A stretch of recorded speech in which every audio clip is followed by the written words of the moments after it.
సుప్రీంకు వెళ్లైన ఈవీఎంలలో జరుగుతున్న అక్రమాలపై బట్టబయలు చేస్తామని కాంగ్రెస్ నేత అద్దంకి దయాకర్ అన్నారు. ఈసీ తాము ఓటింగ్ శాతం వీవీప్యాట్ కౌంటింగ్ కు సంబంధించిన సమాచారం ఇప్పటివరకు ఇవ్వలేదన్నారు. ఈవీఎంలను పోలింగ్ అయిన తర్వాత స్ట్రాంగ్ రూమ్లో భద్రపరచాలని, కానీ ఎన్నికల తర్వాత ప్రైవేట్ ప్లేస్ కు తరలించారని ఆరోపించారు. 22 లక్షల ఓట్లు తొలగించబడ్డంపై రజిత్ కుమార్ సారీ చెప్పటం విడ్డూరంగా ఉందన్నారు. 5 సంవత్సరాలు ఉంటది ఈపీలో అడుక్కోవచ్చు కదా అని అంటున్నాడు. ఇప్పటికీ 40 రోజులు దాటింది.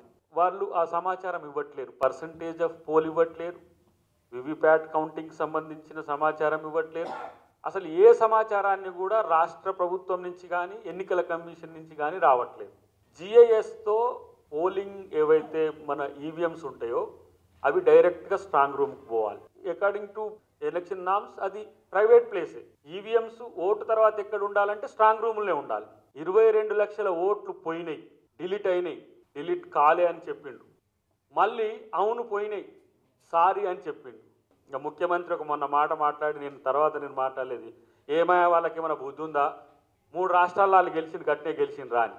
సుప్రీంకోర్టుకు వెళ్ళైనా సరే దీన్ని ఎలక్షన్ కమిషన్ అక్రమాలు బయటపెట్టడానికి, దాంట్లో ఉన్న దొంగల్ని బయటపెట్టడానికి పెద్ద ఎత్తున ఉద్యమం తీసుకురాబోతున్నాం.